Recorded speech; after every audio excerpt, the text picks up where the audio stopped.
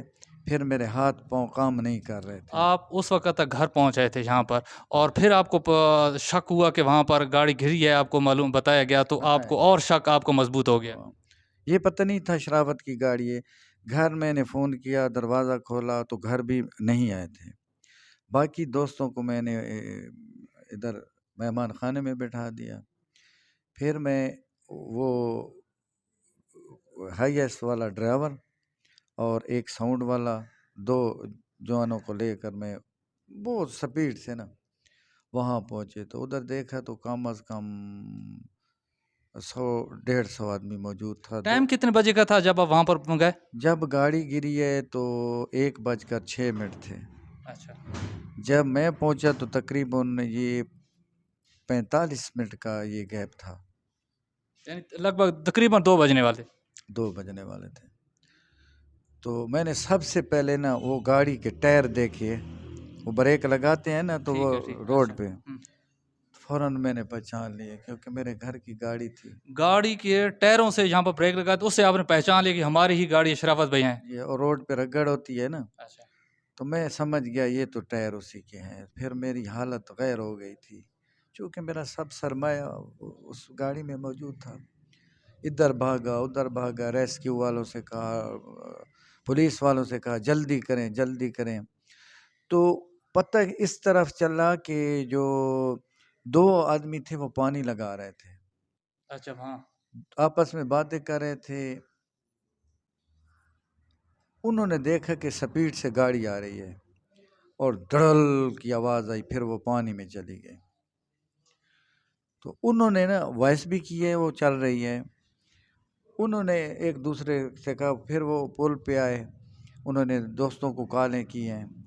ایک بزرگ تھا وہ سامنے ایجنسی ہے تیل کی، اوپر چھت پر.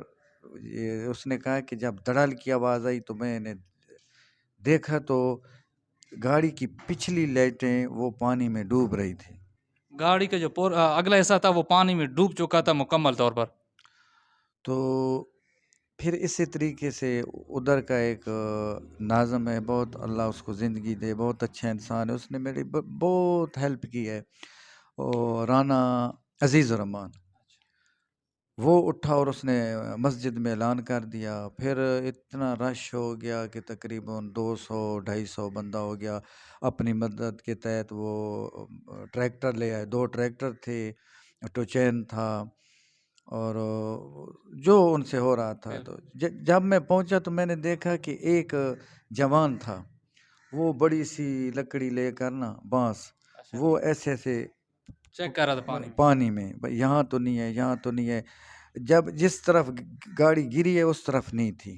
پھر دوسری طرف نا پل کی دوسری طرف وہ جب دوسرے پلر سے تھوڑا آگے کر کے اس نے کہا یہ ہے. تو اس نے بھی چیک کیا. انہوں نے کہا گاڑی یہاں ہے. پھر اللہ جانتا ہے کہ وہ منظر کربلا تھا. یہ تمام تر جو واقعہ آپ کے ساتھ ہوا بالکل برداشت سے بھی باہر ہے یہ بات. لیکن جب آپ کو علم ہو گیا کہ گاڑی ہے یہاں پر، صبح کتنے بجے آپ کے ہاتھ گاڑی لگی، گاڑی کو باہر نکالا گیا؟ تقریباً 3 بجے. 3 بجے. اور جب آپ گاڑی کو باہر نکال رہے تو سب سے پہلے ان کے مکمل طور پر شیشے بند تھے. جو ساتوں کے ساتوں افراد تھے، انوار بھائی اور شرافت بھائی کے علاوہ ان کے جو دیگر ساتھی تھے، ان میں سب سے پہلے گاڑی سے آپ کو ریسکیو نے کس شخص کو باہر نکالا؟ سب سے پہلے انوار علی خان کو، جو شرافت کے چھوٹے بھائی تھے. اس کی ٹانگیں باہر تھی، شیشہ ٹوٹا ہوا تھا. نہیں پتہ وہ ٹکرانے سے ٹوٹا ہے یا پھر ان کے پاس ایک ریفل تھی، ویپن تھی، وہ ماری ہے، یا جس طریقے سے وہ شیشہ ٹوٹا ہوا تھا. اس کی ٹانگیں اتنے تک باہر تھی، شیشے سے باہر تھی. شیشے سے باہر تھی. تو پھر جب وہ گاڑی کھڑی کی، جب لائٹیں نظر آئیں تو پھر میں ہوش اڑ گیا، میں گر گیا تھا. میں نے سمجھا یہی گاڑی ہے، سب کچھ میرا برباد ہو چکا ہے. پھر لوگوں نے تسلی دی. اس وقت میں بالکل اکیلا تھا، تنہا تھا. ایک میرا بھتیجا ہے، وہ سمر عباس، وہ شرافت کا مموزاد بھائی ہے میرے بڑے بھائی کا، اس کا شاگرد بھی ہے. اس ہر وقت وہ بھی موجود تھا، بس کسی وجہ سے وہ اس کے ساتھ نہیں گیا. تو سب سے پہلے وہ آیا ہے. پھر جب انوار خان کو نکالا، اس کے بعد وہ بھی دوسرا بھی میرا بھتیجا تھا نجف، اس کو نکالا. پھر شرافت علی خان کو نکالا. پھر یک کے بعد دیگرے ساتھ تھے. تو حقیقت اب بھی یاد آتا ہے تو میری حالت غیر ہو جاتی ہے، کیونکہ میں ناظرین بہت مشکل ہے یہ ان کا دل ہے، ان کی بڑا پان ہے، یہاں پر ہمارے ساتھ بیٹھ کر بات کر رہے ہیں. ورنہ اس طرح اگر ہمارے گھر میں ایک بھی اگر اس طرح کا واقع ہو جائے تو ہم برداشت نہیں کر سکتے. یہ بھائی بہت زیادہ دکھی ہیں، نہ صرف یہ دکھی ہیں بلکہ شرافت بھائی کے، انوار بھائی کے